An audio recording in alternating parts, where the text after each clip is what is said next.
Hello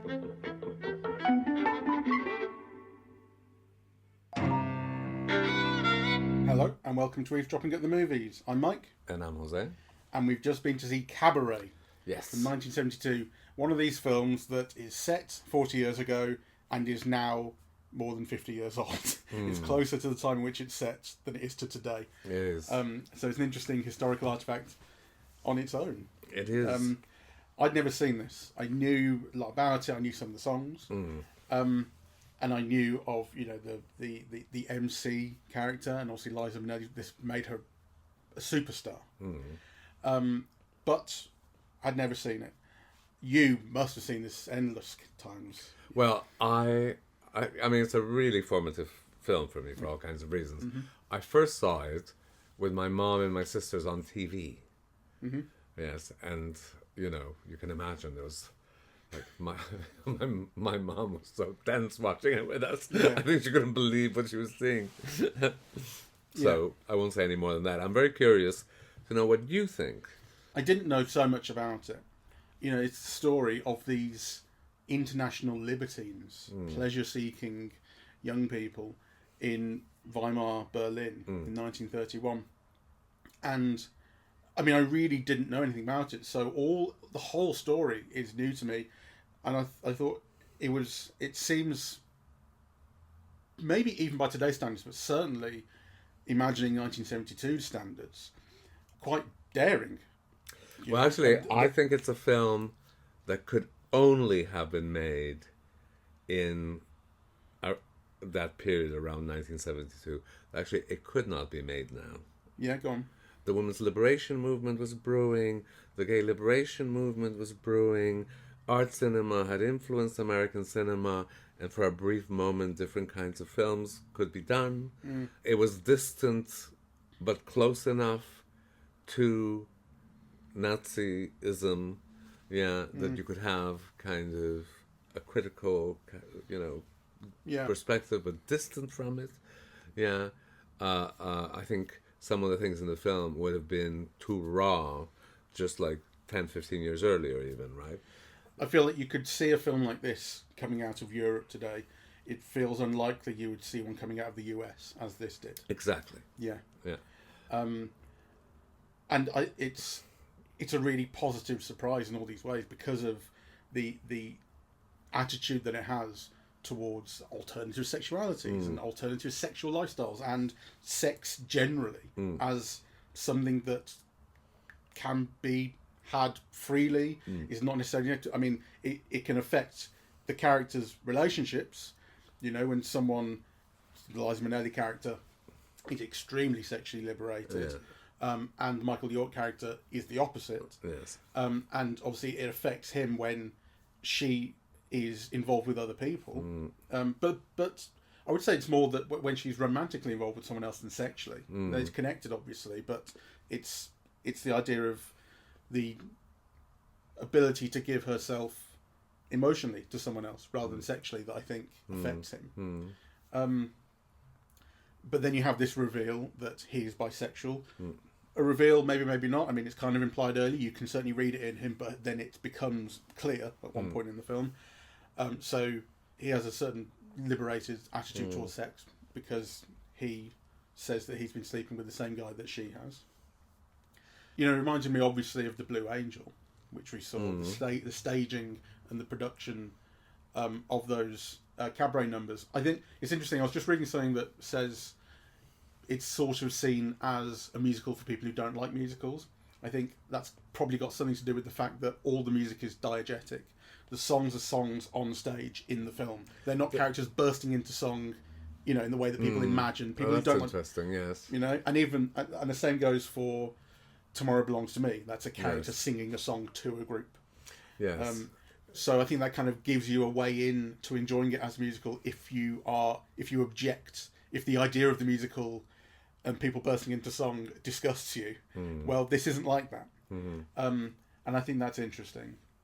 You know, it's not a jukebox musical. The songs are written for it, including Tomorrow Belongs to Me, because that's sometimes been thought of it's such a believable Nazi song Yes. that people actually think it is one that the film Yes. reproduced, which it's not. It was written by 2 Jewish songwriters.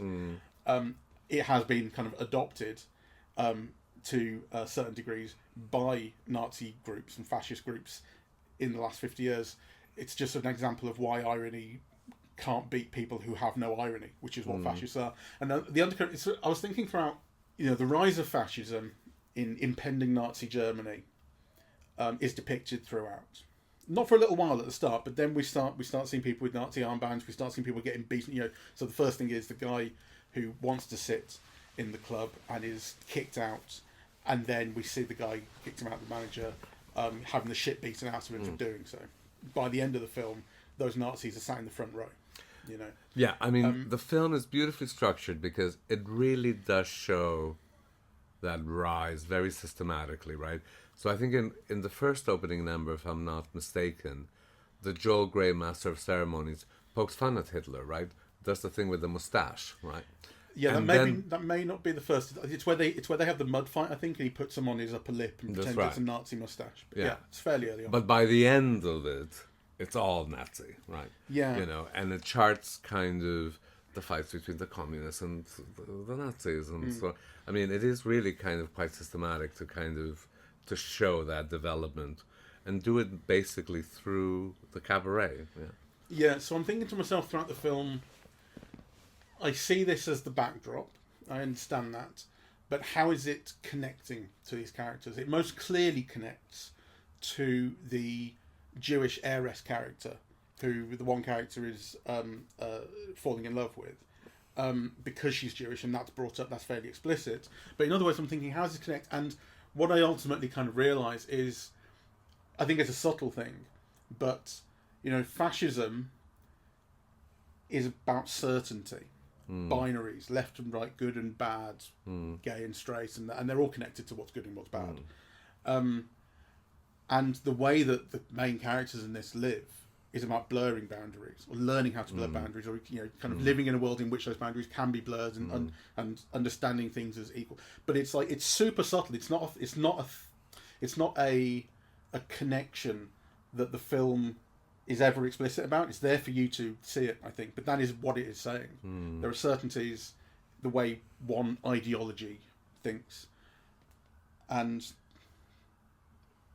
the film is supportive of a different kind of ideology. That's right. Which sees equalities and things. Yeah. I mean, I think the attitude towards homosexuality, or bisexuality, homosexuality, but it's all kind of tied up in there. Really surprised me. Well, it was so influential, you can't imagine. I mean, I think a lot of people of a certain generation had their coming out moment via this film, right? Because, Michael York was already a figure, yeah? I mean, he'd been in Romeo and Juliet and Accident and so on, so he was a name. And for him to be so beautiful and to be playing this particular character, right, in a major kind of musical was quite something. And also the way that it's dealt with. So, for example, I remember being 10 or 14 or whatever I was when I saw this on television. I mean, I would have been 10 when the film came out, so showing on television maybe 4 years later. And just being very affected by the discussion between Liza Minnelli and Michael York, where she throws herself at him. Yeah, he pulls back. She realizes he's gay, and why don't you tell me? Yeah, like, it's great, we could be friends. And actually, that kind of response to a kind of coming out was so utopian. Yeah, it was kind of it was so great to see that kind of response instead of something that would have been, I don't know, more guilt-ridden or Sturm und Drang and so on. This was kind of light and funny and loving. Well, the phone's interesting because I was thinking, one thing that I really like about this whole aspect is that it's not the basis of a joke. It's taken seriously. Yes. As something that this character is. When he reveals that he's been sleeping with the same guy she has, it's not that, kind of I never wanted to believe you were gay or something like that, which it could have been. It was the betrayal of it. Yeah. It You was know, the that feeling. she responds to. Sure. That's all. But it's the betrayal is not, okay, so you were gay all along. The betrayal is, you never told me that you were sleeping with him. It's the act. You know. I think that's less true of what minor element there is of a trans. You know, there's a trans character. Or, no, trans is too strong, and it probably wouldn't have been the sort of the way in which we talk about trans people has changed so much over the years. So like, I don't want to put too modern a reading on what it's showing at the time. Still, there's a difference because there's Joel Grey puts on drag, so so there's a difference between a man in drag and actually somebody who's kind of clearly passing as a woman to the point of prostituting herself, but has a male member, right?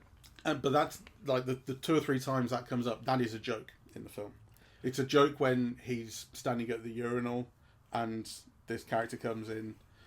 It's a joke when I don't know if it's a joke actually. I think it's there to get laughs. I don't think so. No.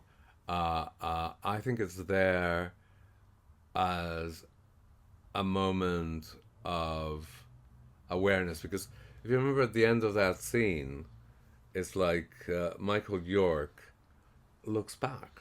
Yeah, and there's a smile and an acceptance. No, but almost a form of cruising. Yeah, like he doesn't just walk out the door. That's true. He stands there looking, right? So I think he's surprised. And he maybe can't believe what he's seeing.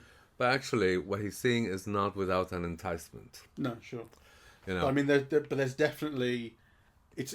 I don't think it's a bad joke. I think I like the joke. It's got a response in the audience when he takes a look, and then there's a bit of a double take, and then he looks down, and there's a look on his face of fucking hell, it's bigger than mine. Yeah. Sort of thing. Yes. So definitely a joke made of. And then when Liza Minnelli passes the guy that she's with onto him, is a joke, I think. Yeah. And they say as much. They say he's going to get the shock of his life when he finds out. When he finds out, yeah. If he finds out. Yeah. But again, I mean, I didn't find that. Yeah. It's not necessarily the most negative thing. It's a very small part of the film, but I read it as more of a joke at the expense of a kind of character, as opposed to an understanding of a kind of character. Yeah. But that's a very minor thing. Yeah. I mean, obviously, maybe a trans person will tell us their view. In my view, I kind of I can't say it's sympathetic actually, because that person is never given a point of view or even a line. I don't think they speak a line. No. It's just someone who's in that club, right? Yeah. So that is kind of part of the diversity of people that club. But what I think is interesting about is the way that the club is used, because the club is the prism for all of German society, really, and the changes that German society is going through. And actually, I think what most struck me in this viewing was the brilliance of the editing. Yeah. The way that you have a musical number or something, and then the musical number cuts to an event.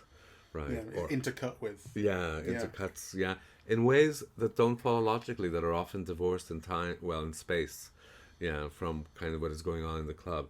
But, through that kind of editing, that is not montage editing, no. It's just an intercutting of something else into, what is happening in the club. You get that sense of how that is a reflection. The club is a condensation of things that are happening kind of throughout the culture. Yeah, a condensation and a reflection of. Yeah. And the song that is used comments on the themes in the air at the time. Money. Money is actually not a song that's intercut. It's not a number that's intercut with anything else. That stands on its own, and we see it played through. But that's the point in the film at which we're talking about the allure of money. This new guy comes in who Liza Minnelli starts going for, and starts showering them with money and everything. Buys them. You basically get buys them all this stuff. There's the I don't know if it's a song actually, but it's certainly a dance piece where they're all dressed in lederhosen and they're slapping Bavarian, and that's intercut with the club owner getting the shit kicked out of him outside. You know, so you've got violence on stage that's funny and charming and playful, and then violence that's very serious and threatening on the outside.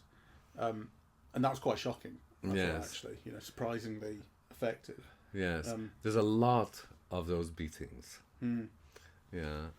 And actually it's interesting because near the beginning it's the club owner. Near the end it's the hero.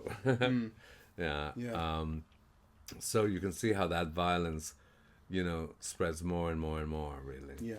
I was thinking, you know, obviously we have the point in this that you mentioned where the MC gives himself a Hitler moustache and plays up to the crowd. We also have a number which straightforwardly takes the piss out of goose stepping and the Nazi movement. I was thinking, you know, the events that are depicted are of people at the time taking piss out of the fascists at the time. Yes. And today, are there, you know, similar, like drag clubs, I guess, would be a kind of equivalent today, doing the same with Trump and the Proud Boys and the MAGA people? I don't know, because I'm not in that world. Well, are they you doing know, that? I hope they are. Yeah. I mean, they would normally have done. I mean, obviously, I can't speak with any certainty because it's a long time since I've gone to places like that. But they certainly would have done. Yeah. And I'm sure, kind of, you know, those things exist. But, you know, I think rather than look at it as with any kind of similitude, I think the film's genius. Because I do think it's a really great film. Yeah, like, you know, seeing it again today, I'm kind of, you know, once more agog with admiration, really. I think, you know, I love how at the beginning you have all of these images which are taken from, I think it's George Grosz paintings. Right. Yeah, like, you know, the lady with the monocle. Yeah, I mean, those are all kind of almost reproductions of famous kind of expressionist paintings, really, which happened just before, their 20s paintings or post-World War One into the 20s kind of paintings. So, you know, in the nightclub, when you begin with figures from that, and then at the end, you have the distorted mirror and it settles on the Nazis, right? And so you have kind of like, you know, a movement from one thing to the other. I love that. I love a lot of the use of imagery, and in fact, color, you know. It's interesting seeing it again this time because, of course, what you associate with the film and with Liza Minnelli is that Louise Brooks kind of bob, that 1920s haircut. Yeah. But actually, you know, there are so many other moments of kind of design. I mean, there's a scene where she goes to see her father, and you have like kind of this little boy with the hair wetted down and pulled back with a white bow, right? And then kind of, you know, there's that bit where she's wearing that hat with the yellow flowers. And I mean, actually it's interesting because you know, or the bit where she's dancing Money, Money, Money, right? Which has the headband and the feather. Yeah, though that, you know, you see the bob. But actually, kind of, you know, I was surprised by the variety of ways that it evoked the 20s. The bit in the canoe, where she's holding the umbrella. It is kind of like a real flapper image from the 1920s, right? Yeah. So the film is so conversant with that visual vocabulary, and it's kind of using it kind of, you know, so beautifully and intelligently, really. Yeah. My understanding is that although everything is fictionalized, this has basis in real people. This is based on a real person's memoirs of the time and his group. I mean, I can give you a bit of background in that because, you know, it's Christopher Isherwood and W.H. Auden who basically moved to Berlin because Berlin was suffering the biggest depression, and they as Englishmen could go there and basically Berlin was open, right? But also with the exchange rate, they could live there, write their novels and poetry, and basically rent young boys, really. I mean, they went there for the boys, right? Like, kind of, you know. So that's the basis of the story. And then it got made into a play in the 1950s called I Am a Camera, right? And then kind of it evolved into this Candor and Ebb musical, which Judi Dench played in London. Oh, really? Yeah. And interestingly, Liza Minnelli auditioned for the Broadway role, but she didn't get it. Yeah. She's amazing in this. She is amazing. I mean, really magnetic. I've not seen many of her films. I'm mostly familiar with her from Arthur, 1981, I think.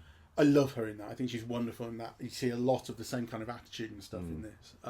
She's really impressive in Arthur. I think she makes that film work in all sorts of ways.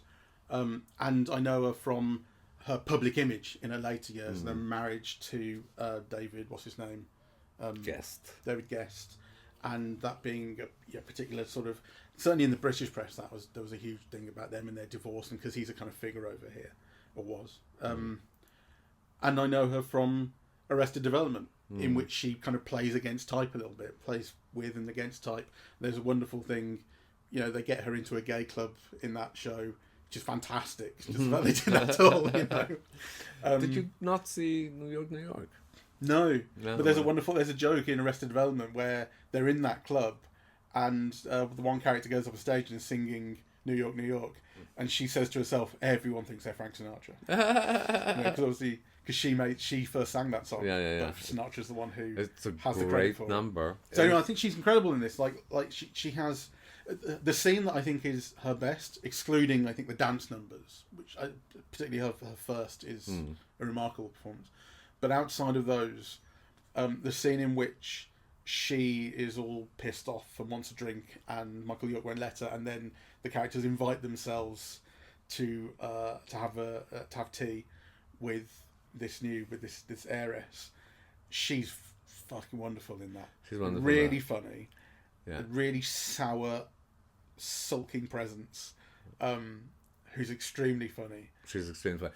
My favorite bit, though, is the post-abortion thing in bed, where all of a sudden she looks so young and so vulnerable, and she's so understanding of his response. Yeah, I think that's beautiful and so restrained. Yeah, because I'm one of those people which I'm a fan, but I'm such a bad fan in the sense that I love her in this, and she is the best concert I've ever been to in my life, right? Yeah. 1980, 1981, Place des Arts, Montreal. She got like a 20-minute standing ovation, which is like unheard of. I'd never seen anything like that. People were stomping on, As a live performer, she was amazing. And yet, ever since when I see her on television or being interviewed or in other things that I've seen, she comes across as like so phony and mannered, and it's almost like kind of so I have this memory of loving her, and then every time I see her she doesn't quite live up to the memory, and so it was really great to see this film today and say no, she really was great. So funny though, because in this and also in Arthur, the two characters that she plays in those films share a certain phoniness. It's a playful phoniness. Yes, darling, of course, darling, but it's always played up. She doesn't really believe that she's like that in either film. And the films give her the ability to play human moments where she really is herself and understands you. That scene you're talking about in this post-abortion, she's not behaving that way, that show-off phony way that she is at other times when she's in a good mood and whatnot. In Arthur, that's much less the balance. The balance is she's kind of a quote-unquote real person most of the time. But when she gets to play up, it's wonderful. And so, it's so interesting that, like, the film versions of her have the phoniness, but they give access to a real person underneath, whereas the real-life person seems to be just phony. Yeah. Yeah. Maybe, for good reasons. But anyway, she is amazing in this.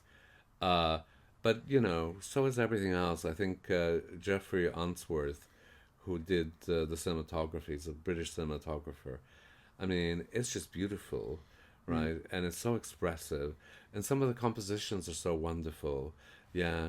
all those scenes where they're shot from below when they're dancing, or the scene, the two shot with Michael York and Liza Minnelli, you know, or kind of these enormous close-ups that you get at key moments. Like, I think Michael York only gets one really towards the end. Really beautiful. And all of the shots of the cabaret, the lighting of some of the numbers, extraordinary. And this is not to speak of the choreography, which is still so, even after 50 years of Fosse, it's still so unusual, so hypersexualized, kind of shocking. I wanted to know what you thought about this, because this is really my first exposure to Bob Fosse. Yeah, well, I love him. Yeah, and you know, I think it's great. Yeah. But very unusual. Yeah. So tell me about what makes it unusual. Well, the way that the body is pointed, the hips, the use of the hands. You know, the bit where she's on the chair and she's got one foot leaning on the chair, and then her whole body kind of bowed back. I mean, those are the body like stretches out in angular ways, and is open. Yeah. Yeah. So open and available. It's super highly sexualized, right? Yeah. You know. So you know.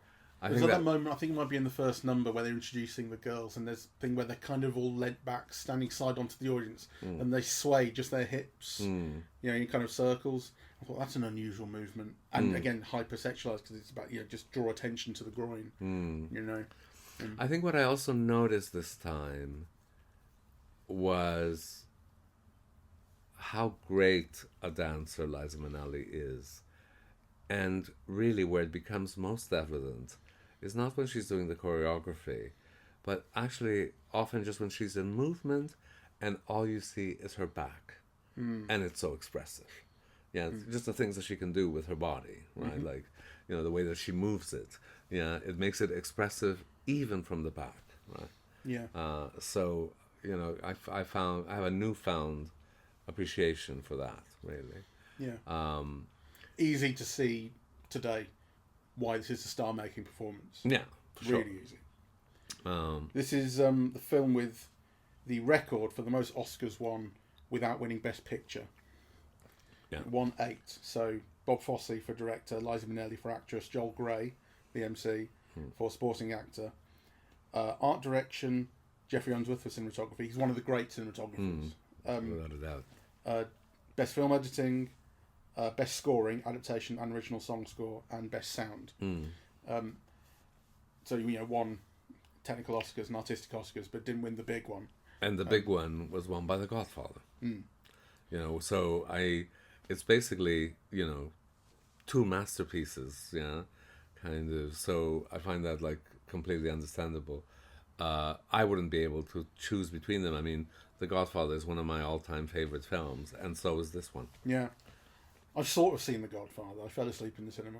Oh my God, you have to see it. I know, I really it's so did. great. I was knocked out, and then I sort of woke up around the time that everyone gets murdered, and then fell asleep again. It's so great. I must actually watch it. We should do it together. We should do the whole series, actually. Maybe so. Yeah. At some point, it will come back in cinemas, because it's one of those that tends to. Yeah. Obviously, it's such a huge film. So, this is a. I mean, I didn't expect not to like this. I just didn't know what to expect, it turns out. Yes. And it's a real pleasant surprise in the things that it's talking about and the way that it's talking about and depicting them. And like I say, the subtle way that it combines the background theme of the rise of fascism with everything that's going on in the foreground, which, you know, for the most part, like I say, doesn't explicitly connect to it, but it certainly does. It's there. It does. I was sort of thinking, how does class play into this as well? Because class is certainly a theme in the film. You know, you've got these two kind of lower class immigrants. You know, at least they're almost like gap year people, the way they're living there, and then they're becoming intertwined with a couple of upper class people, and you know, the one of them is showering them with gifts.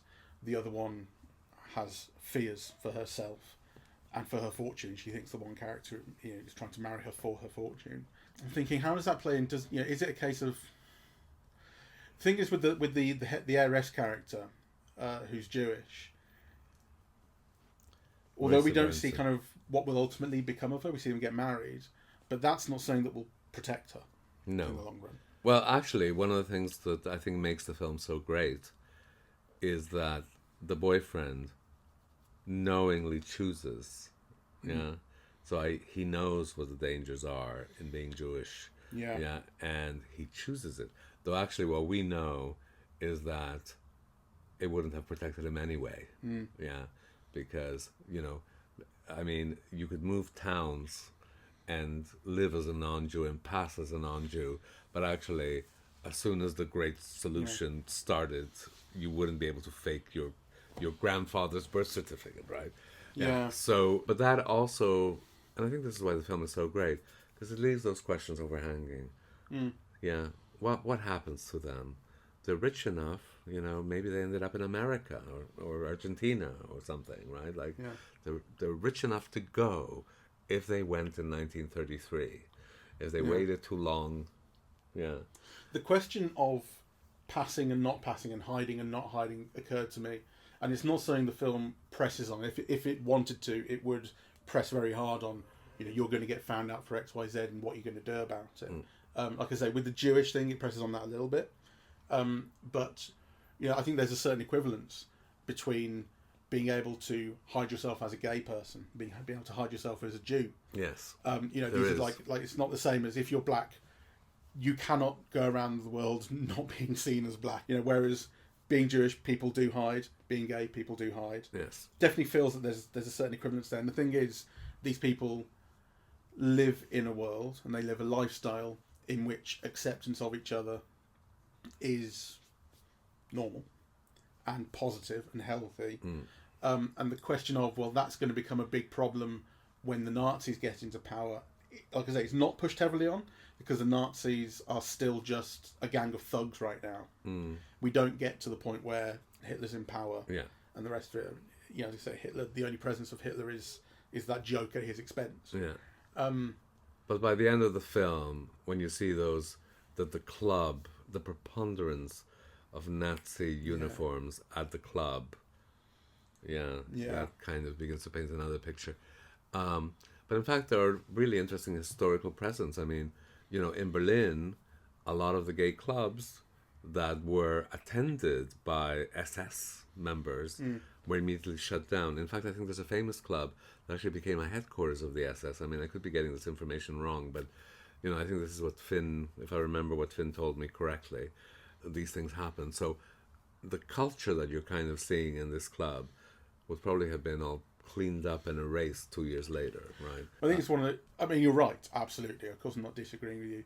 It's also one of those things where an exception is always made for you if you're in the party of power, the if you're an aristocrat or something, sure. But I think even those people, were ultimately culled. It would be interesting to look at the dates. Early on, yes, and then So I think kind of that's interesting in relation to what the Baron represents in the film. I think his casting, the way he looks, he reflects such the Nazi ideal of the Aryan look.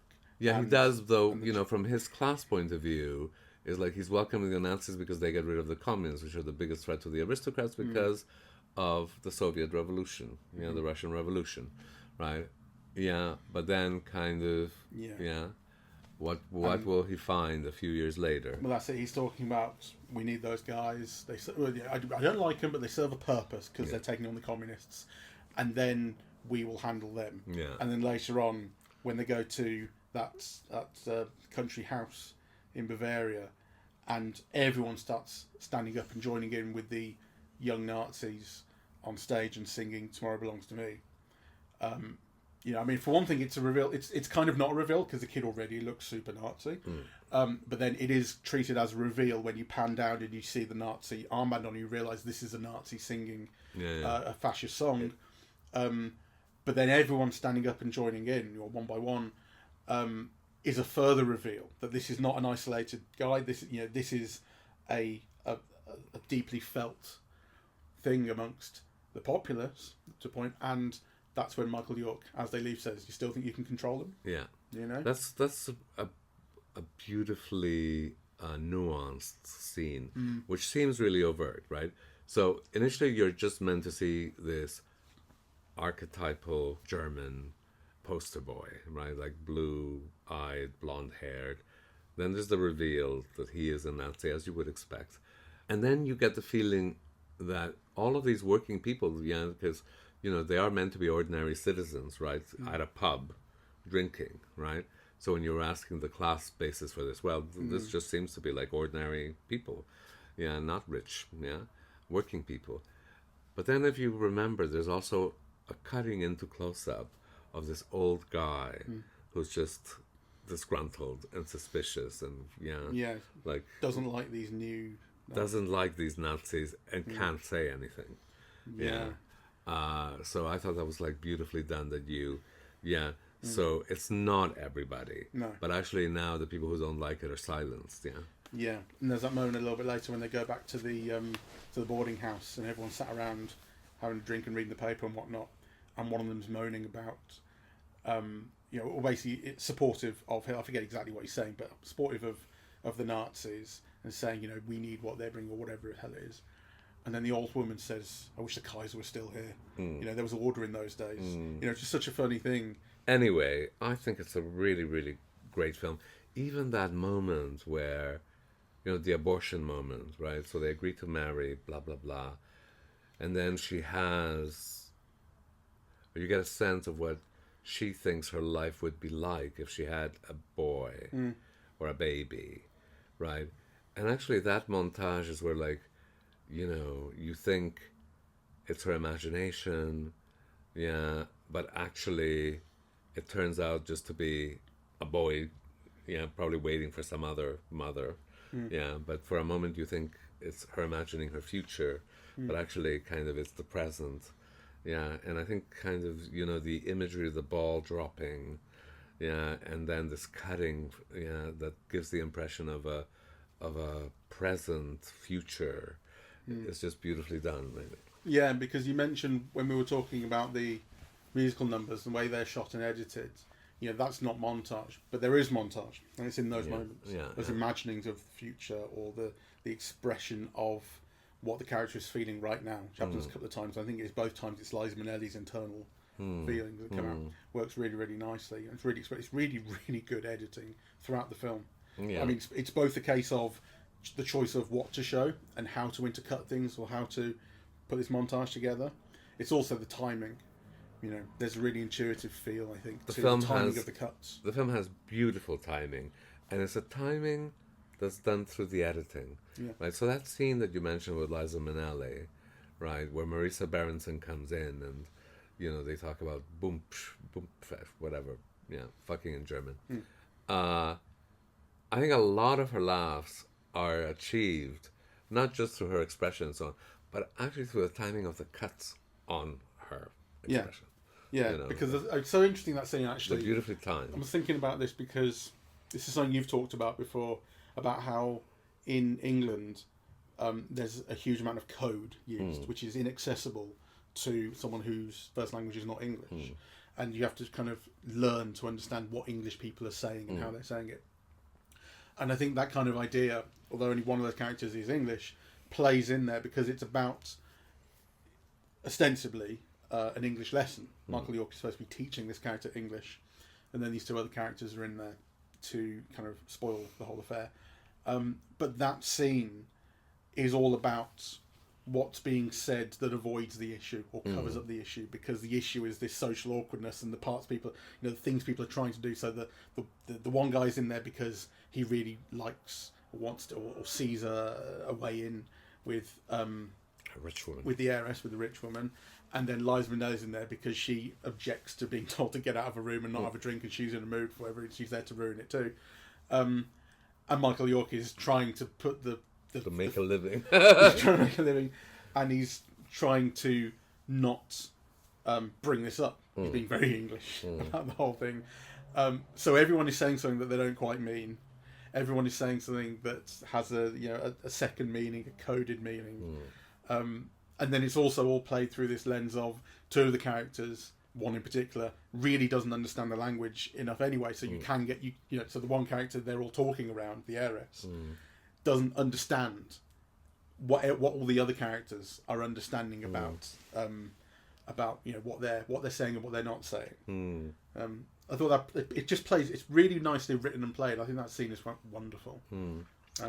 I think one of the things about the musical is that it's meant to exude joy and hope and community and liveness and energy and so on. And of course, this does do some of that, like certainly in all the musical numbers you have that energy and and actually community and so on as well. But of course the thing is, this is like a dystopian musical. It's kind of like showing you the move from something free and open to increasing violence and shutting down and and exclusion and murder. In fact, a world that we know is ending. So it's quite dystopian, really. I mean, that may be another reason that it's seen as this musical for people who don't like musicals. It's not all happy and joy at the end. This is looking at dark parts of the world and ending in not so happy ways. I think the ending is brilliant, by the way. Just the structure of the beginning and end, because I didn't know what would happen. And then as soon as you get the close up on Joel Grey at the end, you realise, oh, this is how it's going to end. It's reflecting the start, and so we start off with hello, we end with goodbye. It's nice and polite, and it has that thing of that distorted mirror. When you're talking about the club reflects the world, where it literally does. The film is telling you that here is the reflection of the world. At the start, there were no Nazis. At the end, they're in the front. Well, at the start, not only were there no Nazis, but the two famous images that you see are these mannish women. Or these women with their cigarettes, looking quite stern. And the monocle. So, I mean, they're wearing dresses. It's clearly women, but kind of there's almost like a connotation of lesbianism or a certain kind of transgression anyway. The smoking, the monocle, and the ending image is two Nazis. Exactly. So and a freeze frame on a Nazi armband. That's right. So that's kind of if the ending is some kind of response to the beginning, that's quite an interesting way of looking at it. From these mannish women, independent, strong, odd, to these figures of authority and destruction, really. So it was a really surprising, interesting film with a huge amount that I enjoyed. I thought it was really captivating. I thought all the performances are wonderful. Really reminded me of The Garden of the Finzi Continis, remember we watched, which had that similar thing of being much closer to the time it's evoking than it is to today. And again, it also reminded me a little bit of Visconti's The Damned. Don't know it. Oh, I thought we might have seen it together. No. But it's about upper class Germans who are Nazis, or who support the Nazis. And of course, the eldest son ends up being this gay guy who does imitations of Marlene Dietrich in drag. So very different, but it also has that chair Marlene, because there is also a nod to Marlene Dietrich, as you said, in The Blue Angel. Yeah, absolutely. The chair. It's absolutely building on that. Yeah. So, And I think, I think I expected, from what I thought I understood of the film, or its reputation, I expected, like I say, more explicit connections to be drawn between the rise of fascism and what our main characters' stories are. But I think it, which is the case, I think, in The Garden of the Finzi Continis, because it's about you have to, not realising how they have to get out of there, and it's too late by the time. Thinking they're protected, but they're not. Here, though, I think, the way in which Nazism is just around and growing, and people know about it, but don't necessarily do anything or see it as a threat to them, don't understand what a threat it can become, is really reflective of the way most people probably interact with that kind of thing. I think it's true of rises of fascism in various places around the world today. I'm not saying there aren't movements. There are huge movements to fight it and recognise it and oppose it. But I think for a lot of regular people, it's something that you see a bit on the news. You see it kind of around. There's news stories about people being beaten up and whatnot. But it's also something that isn't responded to very much. What resonated most with me that I see happening is that the people who are marginals and excluded and so on become the worst enforcers of a particular kind of fascist ideology. In the film is the case of the pornographer, right? After all, he's a pornographer. He makes a living selling pornography. And at the end, he's like the worst Nazi, right? Or the old prostitute in the boarding house, who again, from her words at the end, is like, the old lady who is dependent on all of these customers, who initially is like so thrilled and honored to be receiving the Marisa Berenson character, right? And at the end doesn't. It's one very interesting change from the play is that one of the strands of the musical, which I urge you to see, is this really beautiful, touching love story between the lady who runs the boarding house and one of her boarders, who is a Jewish a greengrocer. So it's about how their love develops and they're too old, and are they too old for love, but they fall in love anyway, right? And then of course, Nazism makes their relationship impossible, right? So that in a way kind of replaces the Marisa Berenson gigolo story. In the play, it's the old lady in the rooming house and the greengrocer. Right. And there's a beautiful ballad attached to it that I think you do hear as non-diegetic music. Okay. Heirat. Married. You remember that scene where they're in the woods, and there's this beautiful shot where the relationship is unraveling. So now you see Michael York and Liza Minnelli just in a little corner of the woods before you move on to the scene. And the song that's playing is Heirat, as background music. And I don't think they have a record player there. No, maybe not. Maybe they do. But portable record players in 1930, I don't know. Well, I mean, it's portable enough. She picks it up and fucking lugs it from room to room. That's true. No, I know what you mean. But I imagine she must have plugged it somewhere. No, it's wind-up, isn't it? It's a wind-up. Okay, so it might be. There's every possibility, but I mean, I'm kind of joking because when she picks it up and brings it into his room, it's such a huge thing. It's such a huge thing that it's a joke that it's so bloody heavy. Yeah, that she's... I doubt they'd carry it to the woods, right? So all right. Well, I'm really glad I've seen it. Yeah, I'm really glad you saw it, and I'm really glad you liked it. Let's mention, by the way, that we saw this at the Mockingbirds. Yes. In a beautiful screening. In screen 1 there, which is the larger of the two screens, and a pretty full audience, probably half full, something like that. And there was a really good crowd. It was a Sunday 5:30 screening, which is not where you would expect, the thing to be, to have the most audience in it. So it had a really good audience. So I hope they have a whole series on musicals, in fact, and I hope the turnout continues to be as good. We'll have a look at that. Well, thank you all very much for listening. We're eavesdropping at the movies, and we are on Apple Podcasts, Audible, Spotify, SoundCloud, YouTube, and YouTube Music. On social media, we're on Facebook and Twitter at Eavesdrop Movies, Blue Sky, eavesdropping.bsky.social, and Instagram at Eavesdropping at the Movies. And the website is eavesdroppingatthemovies.com. Thank you very much for listening. Bye-bye. Bye-bye.